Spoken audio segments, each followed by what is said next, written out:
Tady tahleta dílna bývá dvakrát za rok. Vlastně jednou je v Pardubicích a teď jsme se sešli tady v Němčicích.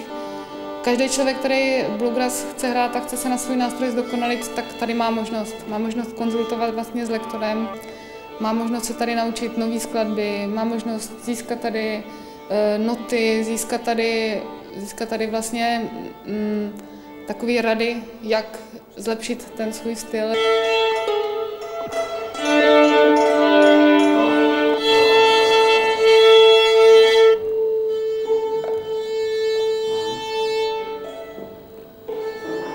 K bluegrassu jsem se dostala čistě náhodou. Vlastně v době, kdy mě housle moc nezajímaly. To bylo období, kdy mě maminka musela nutit chodit do hudebky. Já jsem stejně často chodila někam úplně jinam. Najednou mě kamarádka říkala, že je nějaký perfektní koncert. Já jsem se jí ptala, co to bude, a ona říkala, je to country. Tak jsem říkala, že tak tam nepůjdu, ale nakonec to dopadlo tak, že jsem tam teda s ní šla. Shodou okolností to byla vlastně bluegrassová špička. Byl to John Colvin, Lori Lewis na housle, Sam Bush na mandolínu. Potom jsem vlastně zjistila, že to bylo to nejlepší, co jsem mohla slyšet, a to mě úplně uchvátilo, protože jsem tam viděla, co se na ty housle, které já mám doma ve skříni, dá hrát.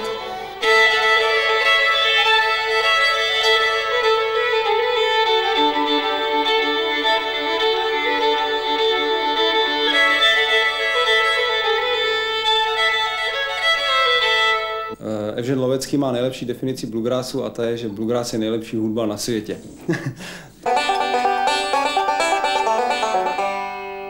Bluegrass je akustická hudba s jasným nástrojovým obsazením.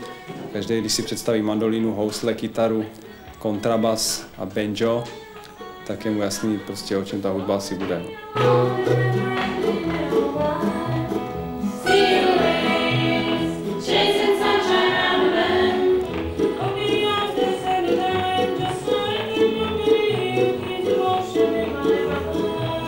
Protože je to dost těžká muzika, má svoje principy, které my Evropani trošku moc nechápeme, nebo dost.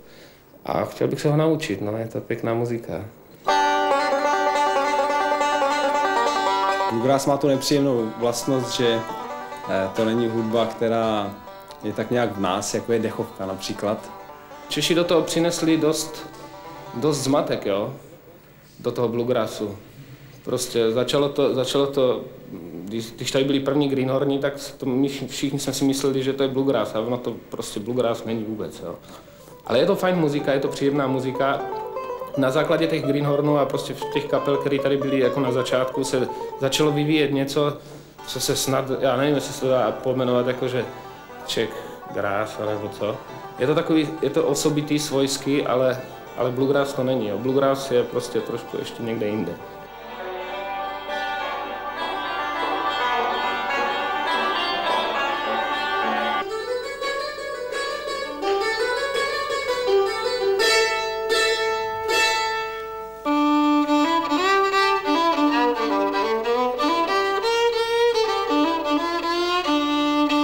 Bluegrass jsem se začal učit proto, abych mohl hrát v kostelním gospelovém souboru, protože jsem věřící člověk a ten gospel je hodně podobný tomu bluegrassu. Někteří říkají, že bluegrass vyšel z gospelu, já tomu tolik nerozumím.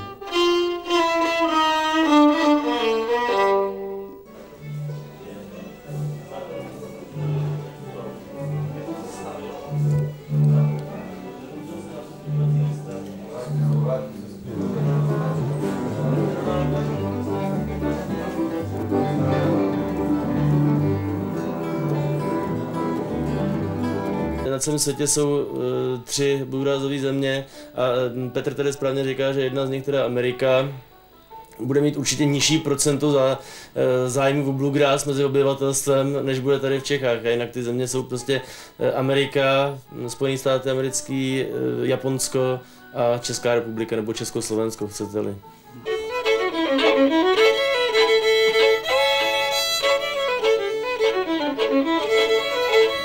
S kapelou robíme viaceré žánre, ale začali sme v bluegrasse, pretože sa nám to veľmi páčilo a neviem, no tak to už človek tak cíti, čo má robiť alebo čomu sa má venovať. No.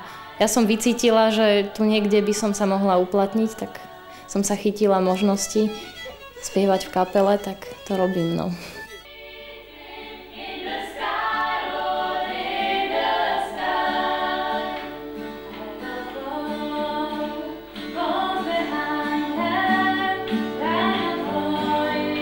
To normálně, to ti pomáhá udržet rytmus.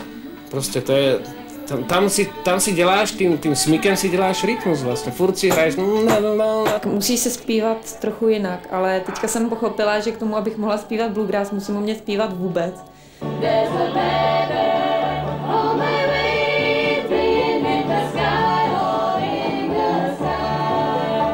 A myslím si, že bluegrass je dobrá hudba. Hlavně angličtina je k tomu teda potřeba, no.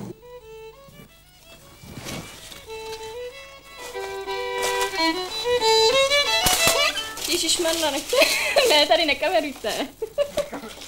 Že Ricky Skaggs právě říká, že, a není sám, že říká, když už se naučíte hrát bluegrass, tak už můžete hrát všechno.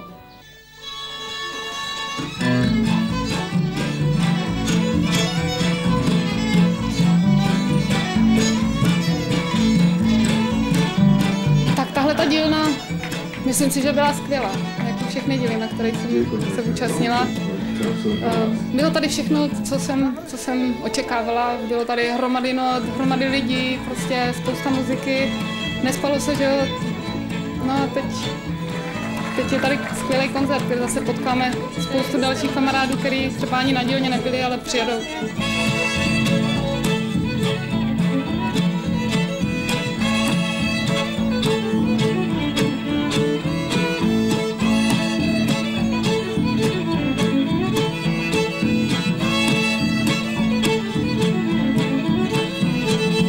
Celý týden se zabývat pořád jenom tím bluegrassem a když na to není zvyklý, tak už mu to po tom týdnu v hlavě kliká.